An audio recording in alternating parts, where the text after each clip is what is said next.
4, 3, 2, 1. When is the News Hour with Jim Lehrer not the News Hour with Jim Lehrer? We'll tell you. Shots fired. Beck down. Details to come. Find out the most popular English word of 2009. Psst, it's media related. And get ready for Stan Melton's new TV concepts in new media. It's all ahead and more as the TV news starts right now. This is the TV News, the industry's only daily video report, brought to you by American Ingenuity TV. For all of your electronic marketing and creative needs, American Ingenuity TV is simply the solution. Welcome to the TVNews.TV for Tuesday, December 1st, and here are today's top stories. His franchise has outlasted every presidency from Gerald Ford to George W. Bush. For 33 years, the News Hour with Jim Lehrer has been one of the first names in news.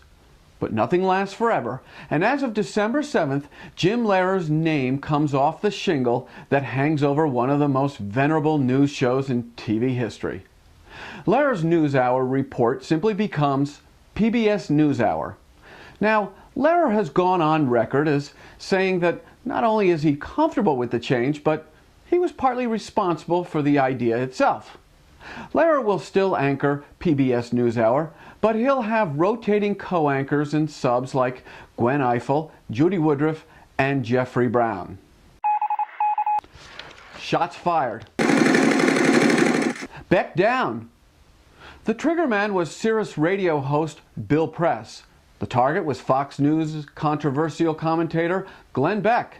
And the grassy knoll locale on the killing field was CNN's reliable source. Take a look at the Zapruder film of this character assassination. I'm amazed at how much Fox lets Glenn Beck get away with. I think he is a ticking time bomb, and one day he's going to explode in the face of Roger Ailes, and they're going to be sorry they gave him that television show. Now the question is, how will Beck, known for turning the other cheek to avoid any confrontation, respond? Stay tuned.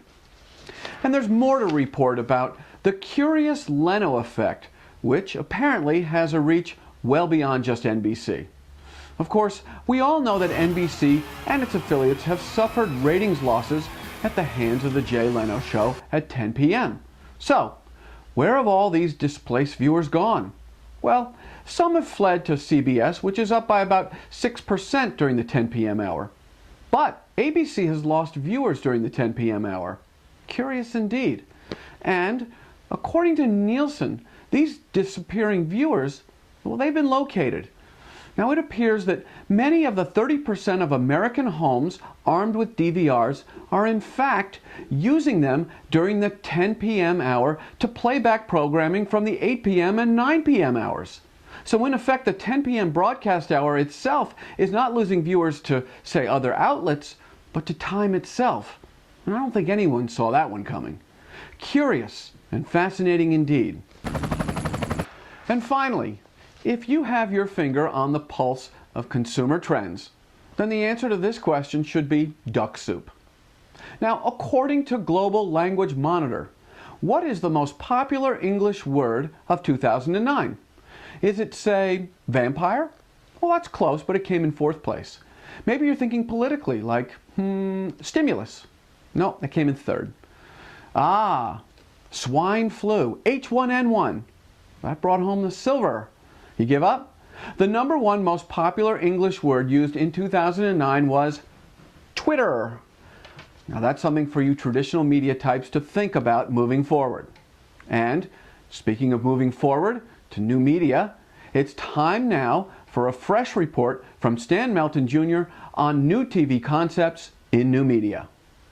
New Concepts in New Media is brought to you by Brown Bag, a creative boutique. See what Brown Bag can do for you at brownbagdc.com.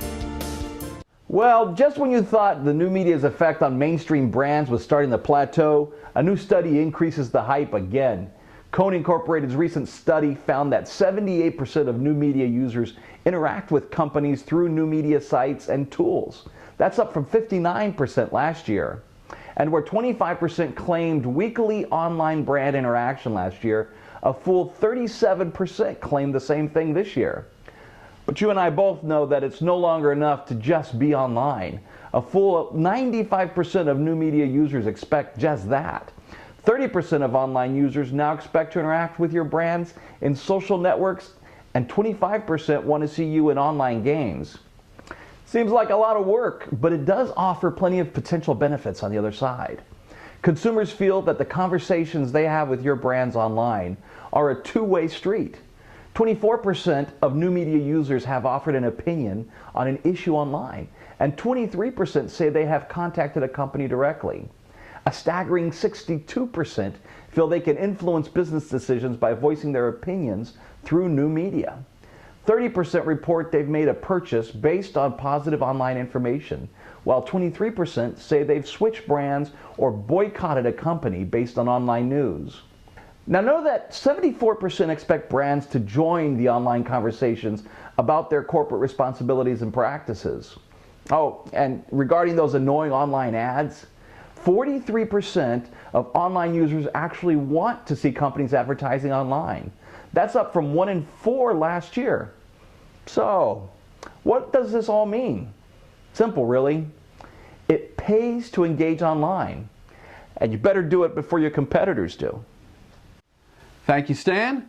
And remember, you can see new TV concepts in new media every Tuesday here on the TV News. And if you've missed any of Stan's stuff in the past, you can easily access them in the TVNews.tv archives. Just click on any Tuesday.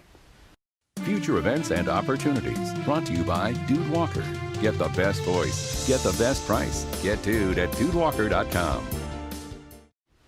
Well, it's December and the 2010 Nappy Market and Conference happens in January. There's not much time. It happens in Las Vegas. Yeah, it's Vegas, baby.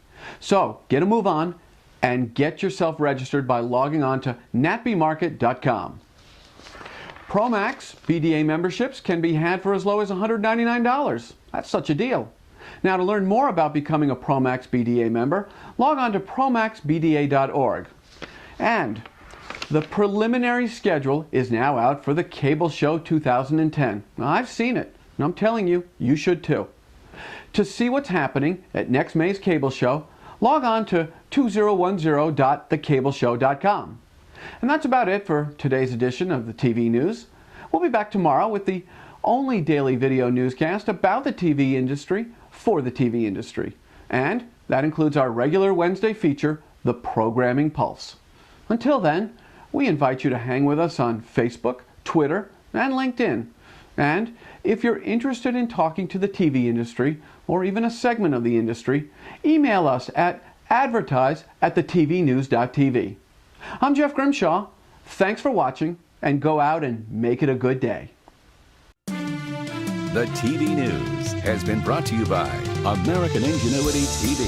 For all of your electronic marketing and creative challenges, American Ingenuity TV is simply the solution.